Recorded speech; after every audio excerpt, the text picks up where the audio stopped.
Maureen, nearly 58% of the about 6,000 Rohingya refugees in Bangladesh are children who suffer from severe malnutrition, a United Nations report released said.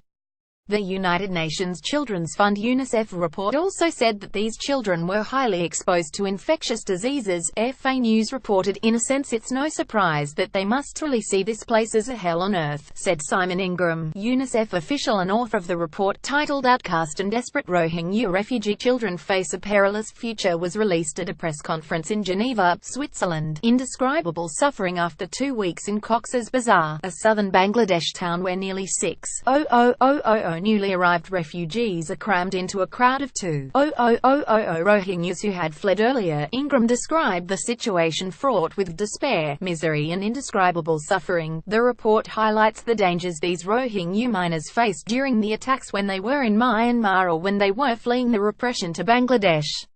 The report also highlighted several drawings of children with uniformed soldiers killing people and helicopters spraying bullets from the sky. In mid-August, the Arakan Rohingya Salvation Army (ARSA) carried out a coordinated attack on security posts in Myanmar, sparking a violent response from the military which led to thousands of Rohingyas in Rakhine state fleeing to neighboring Bangladesh. Mr. Ingram explained that very little is known about what is happening in Rakhine, since humanitarian agencies have not been able to enter the region since August. Most of the refugees are already undernourished since the repression also included the burning of food stores and the destruction of crops, he said.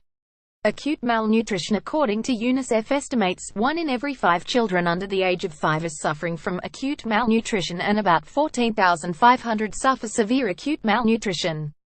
Mr. Ingram explained that the main danger of infectious diseases have been mitigated with the vaccination campaign against cholera, measles and polio, but much remains to be done to tackle these risks. He added the situation worsened with the lack of clean drinking water as these children consumed only contaminated water, which is another main source of infection.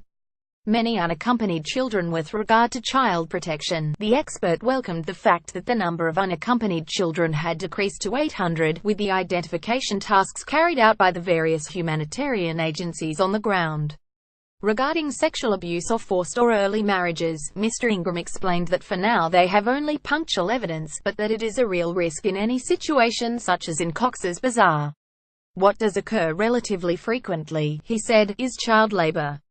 In the area of protection, the essential issue is the status of these people.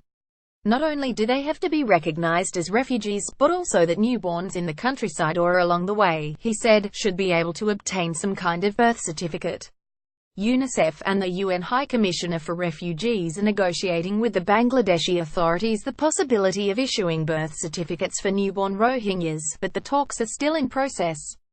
The Rohingyas are a Muslim minority that Myanmar does not recognize as citizens and are therefore stateless.